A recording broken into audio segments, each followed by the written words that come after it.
The LAPD has released bizarre surveillance footage of 21-year-old Elisa Lam. It shows 21-year-old Elisa Lam acting erratically, getting into an elevator and pressing several buttons. At one point, she appears to hide and also gets in and out of that elevator a number of times. It was taken at the beginning of Lam's trip to Los Angeles just before she went missing. 2013년 1월 26일, 한 젊은 여성이 로스앤젤레스 도심에 위치한 유명 호텔에 체크인했다. 하지만 그녀가 도착한 지 불과 나흘 만에 사라졌다. 엘리사 램이라는 21세의 캐나다 학생은 혼자 여행을 하며 세실 호텔에 머물고 있었다. 이 호텔은 이미 어두운 역사를 가진 곳으로 유명했으며 2013년 2월 1일에 신고된 엘리사의 실종은 호텔의 평판을 더욱 악화시켰다. 그녀는 갑작스럽게 사라졌고 이것만으로도 충분히 충격적이었지만 또 다른 무서운 사건이 있었다. CCTV 카메라에 그녀의 모습이 포착된 것이다. 그리고 이어지는 영상은 마치 공포 영화의 한 장면처럼 보였다. 무언가 그녀를 쫓고 있었던 걸까? 아니면 정말 초자연적인 현상이었던 걸까? 세실 호텔의 벽 안에서 엘리사에게 무슨 일이 벌어졌던 것일까? 캘리포니아주 로스앤젤레스는 항상 다양한 문화가 공존하는 곳으로 모든 계층의 사람들이 모이는 도시이다. 이 도시는 언제나 화려함, 엔터테인먼트, 그리고 거친 현실이 어우러진 모습을 보여준다. 주민들은 꿈을 좇는 예술가와 배우들부터 기회를 찾는 성실한 직장인들까지 다양하다. 그 중심부에 위치한 세실 호텔은 악명 높은 곳이다. 다양한 인구가 거주하는 활기찬 지역 한가운데 자리 잡고 있으며 1924년에 세워진 이 호텔은 복잡하고 풍부한 역사를 가지고 있다. 2011년에는 스테이 온 메인 호텔로 이름이 바뀌었다. 세월이 지나며 이 호텔은 여러 어두운 사건과 불가사의한 죽음 15건 이상을 목격했다. 뿐만 아니라 2명의 연쇄살인범이 과거 이 호텔의 객실에 머문 적도 있었다. 그 결과 이 호텔은 범죄와 비극과 관련된 장소로 악명을 떨쳤다. 그럼에도 불구하고 이 호텔은 계속해서 손님을 끌어모으며 14층짜리 건물 안에서 신비로운 매력을 느끼는 이들의 호기심을 사로잡고 있다. 2013년 새로운 손님이 또 다른 비극적인 이야기를 더하게 되었다.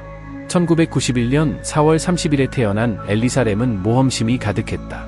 그녀의 뿌리는 홍콩에 있으며 부모님인 데이비드와 이나 램은 그녀와 동생 사라와 함께 더 나은 미래를 찾아 떠나왔다. 람 가족은 캐나다 브리티시 컬럼비아주 밴쿠버에 정착하게 되었다. 엘리사는 패션에 관심이 많았고 2010년 중반경 블로그 스파트에 이서 필즈즈라는 블로그를 개설했다. 여기에서 그녀는 트렌디한 의상과 패셔너블한 모델들의 사진을 공유했다. 뿐만 아니라 이 블로그를 통해 정신 건강 문제에 대한 개인적인 어려움을 이야기하기도 했다. 2012년 1월, 엘리사는 학기 초에 겪은 재발에 대해 언급했다. 소설가 척 팔라니우크의 말을 인용하며 인생을 낭비하고 있다는 생각에 항상 시달린다고 썼다. 그녀는 여러 과목을 포기해야 했을 때 방향성을 잃고 방황했다고 강조했다. 엘리사는 졸업하지 못할까 봐 두려워했다. 그러나 그녀는 결국 2013년에 졸업했고 브리티시 컬럼비아 대학교의 학생이었다. 곧 그녀는 텀블러에서 누벨 누보라는 이름으로 또 다른 블로그를 시작했으며 여기에는 인용문, 자작글, 그리고 더 많은 패션 사진이 올라왔다. 엘리사는 졸업 후 세계를 탐험하고 싶어 했다. 그녀의 첫 번째 여행지는 캘리포니아였다. 그녀는 엠트랙과 도시간 버스를 이용하며 혼자 여행했다. 그녀의 소셜미디어에는 첫 번째 여행지인 샌디에이고 동물원에서 찍은 사진들이 가득했다. 2013년 1월 26일, 그녀는 로스앤젤레스에 도착했다. 도시에서 5일간 머무를 예정이었다. 1월 28일, 그녀는 다운타운 스키드로우 근처의 세실 호텔에 체크인했다. 처음에는 5층에서 다른 사람들과 방을 공유했지만 1월 30일에 그녀는 독립된 방을 배정받았다. 2013년 1월 31일, 평소와 같은 하루가 세실 호텔에서 시작되었다. 엘리사는 그날 호텔을 체크아웃하고 산타크루즈로 향할 예정이었다. 라에서의 마지막 날, 그녀는 호텔 바로 바깥에 있는 더 라스트 복스토어를 방문해 가족을 위한 선물을 샀다. 서점 매니저 KT 오르파는 엘리사가 친절하고 외향적이며 생기 넘치는 사람으로 기억된다고 회상했다. 그녀는 책을 사고 KT와 책에 대해 이야기했다. She was very outgoing, I think in a way that felt overwhelming and even possibly aggressive to some people because she was going up to folks and talking to them, asking questions about everything from, their recommendations for books and music. 엘리사는 그녀가 구입한 책들로 여행 가방이 너무 무거워질까 걱정하는 듯 보였다. 그날은 그녀를 마지막으로 본 날이었다. 여행하는 동안 그녀는 부모님과 계속 연락을 주고받았다. 그래서 1월 31일에 연락이 끊기자 가족들은 즉시 걱정하기 시작했다. 혼자 여행 중이었고 평소에도 부모님과 연락을 하지 않는 경우는 거의 없었기 때문이다. 가족들은 아무런 위험도 감수하고 싶지 않았고 곧바로 행동에 나섰다. 다음 날인 2013년 2월 1일, 엘리사 램은 실종 신고되었다. 법 집행기관들은 도심에서 벌어지는 범죄에 익숙했지만 이 사건은 달랐다. 엘리사는 로스앤젤레스로 여행을 온 캐나다 학생이었다. 따라서 형사들은 철저한 수사를 통해 답을 찾아야 했다. 경찰이 호텔에서 수사를 시작했을 때 법의 한계 내에서 모든 구석을 뒤졌다.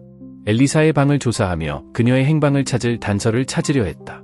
심지어 탐지견을 동원하여 건물의 하층부에서 옥상까지 모든 구역을 수색했다. 안타깝게도 그들의 최선을 다한 노력에도 불구하고 탐지견들은 화재 비상구로 연결된 창문 외에는 그녀의 흔적을 찾지 못했다.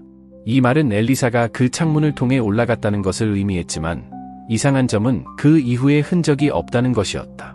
그녀가 어떻게 그렇게 사라질 수 있었을까? 수색을 회고하며 루디 로페즈 경사는 그들이 범죄가 발생했다는 합당한 이유가 없는 한 모든 방을 수색할 수 없었다고 설명했다. 곧 새로운 증거가 나타났다. 엘리베이터의 감시 카메라 영상이었다. 소름 끼치는 영상이었다. 이 CCTV 영상만큼 이 단어를 더 잘 설명할 수 있는 말은 없었다. 엘리사는 오후 1시 30분경 호텔 엘리베이터에서 마지막으로 목격되었다. 영상은 그녀가 여러 층의 버튼을 누르고 엘리베이터 문 밖을 초조하게 내다보며 불안정한 행동을 보이는 모습을 담고 있었다. 그녀는 누군가 보이지 않는 사람에게 이야기하고 제스처를 취하며 고통스러워 보였다. 이 기묘한 사건은 영상이 온라인에 퍼지면서 대중의 관심을 끌기 시작했다. 시간이 흐르며 엘리사에 대한 정보가 전혀 나오지 않자 조사관들은 세실 호텔에서 그녀와 상호작용했을 가능성이 있는 호텔 직원, 투숙객, 기타 사람들을 인터뷰하기 시작했다. 형사들은 엘리사가 호텔 5층의 공유 객실에 배정되었음을 알아냈다. 더욱이 그녀의 룸메이트들은 그녀의 이상한 행동에 대해 불만을 제기했다. 결국 엘리사는 이틀 후 혼자 사용할 방으로 옮겨졌다. 당시 세실 호텔의 매니저였던 에이미 프라이스에 따르면 엘리사는 룸메이트들에게 집에 가라 또는 떠나라 같은 메시지가 적힌 쪽지를 남기곤 했다고 한다. 그녀는 방을 잠그고 비밀번호를 입력해야만 출입할 수 있도록 했다. 사라지기 며칠 전 엘리사는 버뱅크에서 진행된 심야 토크쇼 코난의 라이브 녹화에 참석했으나 소란스러운 행동 때문에 보안 요원에 의해 퇴장당했다. 물리적 증거와 목격자 진술 외에도 법의학 전문가들이 엘리사의 호텔방에서 발견된 개인 물품들을 면밀히 조사했다. 더 많은 도움을 얻기 위해 2013년 2월 6일 로스앤젤레스 경찰국은 사건을 공개하며 엘리사의 사진이 담긴 전단지를 이웃과 온라인에 배포했다. 그들은 그녀의 실종에 대한 인식을 높이기 위해 언론의 보도를 요청했다. 2013년 2월 13일 LAPD가 감시 영상을 공개하면서 사건은 큰 관심을 끌었고 대중의 광범위한 관심을 받았다. CCTV 영상은 순식간에 화제가 되었고 그녀의 실종과 관련된 상황에 대한 다양한 이론과 추측을 불러일으켰다. 가장 주목받은 이론 중 하나는 엘리사가 엘리베이터 게임이라고 알려진 초자연적 게임을 시도하고 있었다는 추측이었다. 이 게임은 엘리베이터에서 특정 층의 버튼을 순서대로 누르면 다른 차원이나 현실로 연결된다는 내용이었다. 일부 사람들은 엘리베이터 영상 속 엘리사의 이상한 행동이 이 게임에 관여한 결과이며 그것이 그녀의 실종으로 이어졌다고 주장했다. 영상 속 그녀의 설명할 수 없는 행동 때문에 자연스럽게 사람들은 초자연적 영역으로 상상의 나래를 펼쳤다. 그녀의 행동에 영향을 미친 것은 유령이나 영혼, 초자연적 존재라는 추측도 있었다. 그러나 엘리사가 누군가에게 쫓기거나 스토킹을 당하고 있었다는 이론도 제기되었다. 누군가가 그녀를 따라다니고 있었으며 그녀의 이상한 행동은 공포와 스토커를 피하려는 노력의 발로였다는 것이다. 이는 호텔과 관련된 잠재적 범죄의 가능성에 대한 우려를 불러일으켰고 누가 연루되었는지에 대한 의문을 제기했다. 그뿐만 아니라 고의적인 자해 가능성을 둘러싼 많은 추측도 있었다. 이 이론의 지지자들은 엘리사의 정신 건강 문제 기록을 언급하며 그녀가 스스로 목숨을 끊기로 결심하고 자신의 시신을 찾기 어렵게 만들었을 가능성을 제기했다. 그러나 그녀가 자해 생각이나 시도를 한 기록은 없었던 것으로 밝혀졌다. 다만 그녀가 잠시 사라졌던 사건이 있었다는 소문이 있었다. 더욱 불안하게 만드는 것은 그녀의 조울증과 처방약을 제대로 복용하지 않는 경향이었다. 이로 인해 가끔 생생한 환각이 나타나 그녀가 침대 아래로 몸을 숨기게 만들었다고 한다. 사실 이러한 에피소드는 너무 강렬하여 최소 한 번은 병원에 입원하여 대처해야 했다. 그래서 많은 사람들은 엘리사가 심각한 정신적 붕괴나 정신과적 에피소드를 경험하고 있었다고 믿는다. 엘리베이터 영상 속 이상한 움직임, 보이지 않는 사람과 이야기하는 듯한 모습, 그리고 비정상적인 제스처들은 그녀의 정신 상태에 대한 추측을 불러일으켰지만 이는 그녀의 실종을 완전히 설명할 수는 없었다. 가장 끔찍한 추측은 엘리베이터 근처에 숨어있던 가해자의 존재였다. 일부 시청자들은 화면 밖에 있는 누군가가 엘리사의 행동을 조종하거나 통제하고 있었으며 그 사람이 그녀의 실종에 관여했을 것이라고 믿었다. 사건은 음모론까지 불러일으켰다. 일부는 그녀의 실종과 이후 언론 보도가 정부의 은폐나 숨겨진 의제의 일부라고 주장했다. 이 이론들은 실험이나 비밀 조직이 사건을 조작했다는 주장으로 이어졌다. 이 영상은 처음 10일 동안 300만 조회수와 4만 개의 댓글을 기록했다. 의견은 끊임없이 쏟아졌지만 엘리사는 여전히 실종 상태였고 호텔은 평소처럼 운영되고 있었다. 사람들은 두려워하고 혼란스러워했지만 일상은 중단되지 않았다. 며칠이 지나도 주요 사건은 일어나지 않았다. 그 이후 호텔에서 일어난 유일한 약간 유용했던 일은 수도꼭지 물의 압력이 낮아졌다는 것이었다. 물이 검은색으로 보이고 맛이 이상하다는 불만이 접수되었다. Water is not clean. It came out darker when first turned on the tap. The shower is very. The shower was it's not coming out properly. The pressure was blocked pretty badly, and the taps were the same. But there was a strange taste to the water. I mean, this is the first time we came to America, so we just assumed the water pressure is lower, and we just thought that's the way the water tastes here, maybe due to pollution or something. 세실 호텔 옥상에는 1000갤런짜리 물탱크가 있었다. 이 탱크는 모든 객실, 주방, 그리고 커피숍에 물을 공급했다. 물론 호텔은 깨끗하고 위생적인 환경을 제공해야 했기 때문에 이 문제를 해결하는 것이 그들의 책임이었다. 그래서 여러 차례 불만이 접수된 후 2013년 2월 19일 호텔 유지보수 작업자인 산티아고 로페즈가 물탱크를 점검하러 갔다. 탱크의 뚜껑은 이미 열려 있었고 그는 안을 들여다보았다. 그가 본 것은 평생 잊지 못할 광경이었다. 그는 실종된 엘리사의 시신을 탱크 안에서 나체 상태로 얼굴을 위로 향한 채로 떠 있는 것을 발견했다.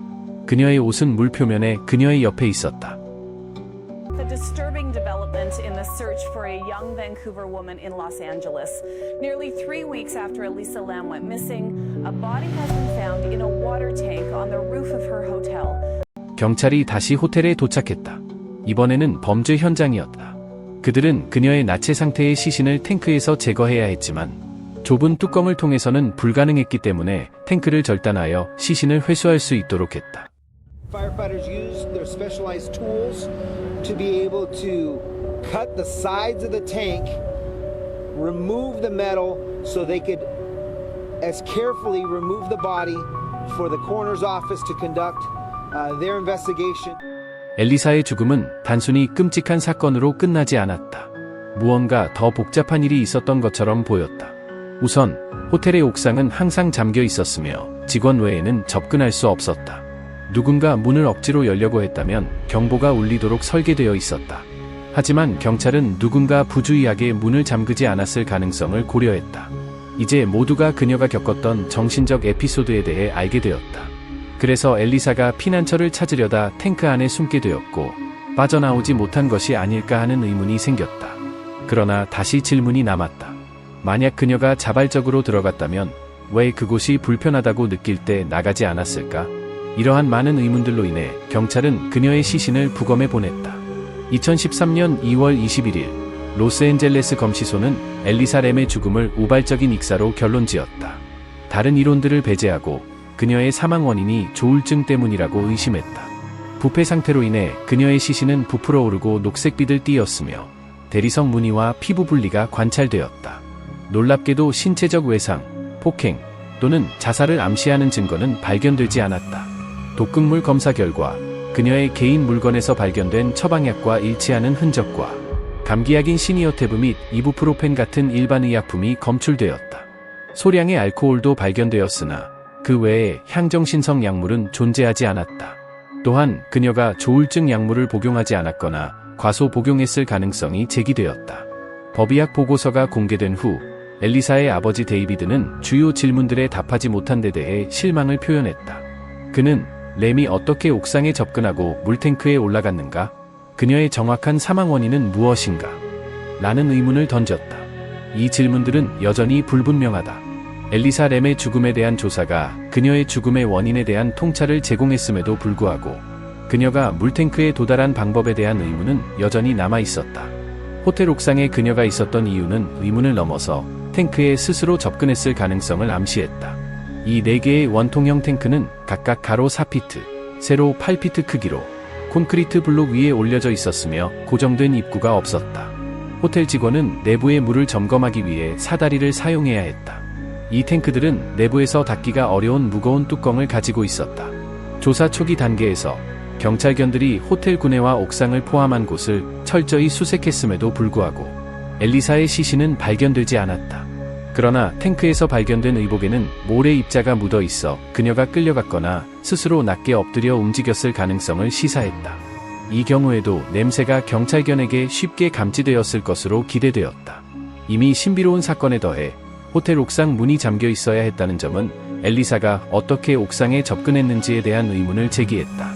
그녀가 사망한 후 인터넷에 유포된 한 영상에서는 호텔 옥상이 비상계단을 통해 쉽게 접근할 수 있었으며 그 영상에서 물탱크 뚜껑 2개가 열려있는 모습이 담겨 있었다.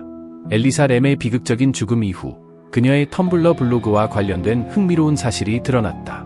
그녀의 죽음 이후에도 블로그는 계속해서 업데이트되었다. 이 게시물들이 어떻게 게시되고 있는지에 대한 의문이 제기되었다. 블로그가 해킹당했을까?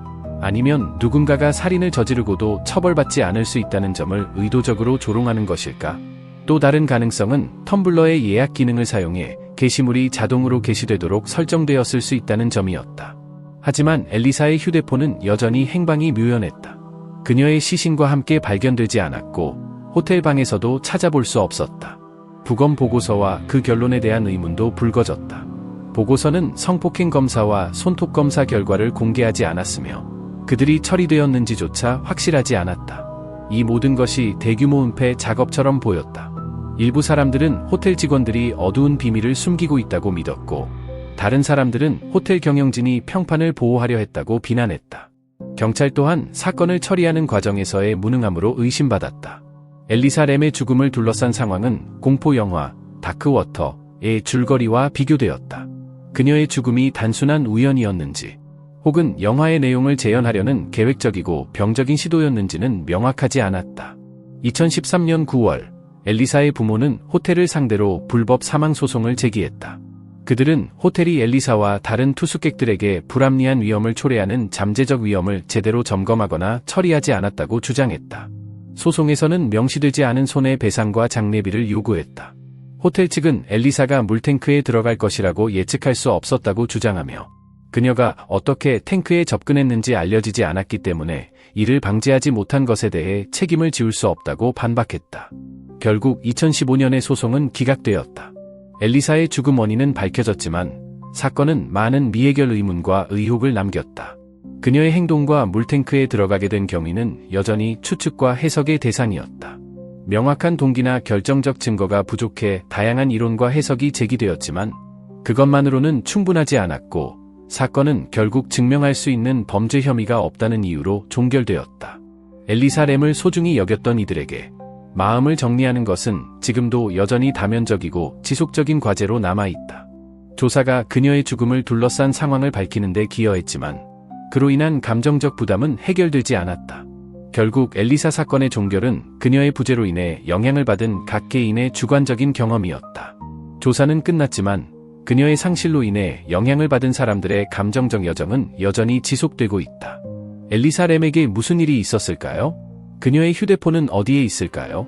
여러분의 생각을 들려주세요. 여러분의 의견을 듣고 싶습니다.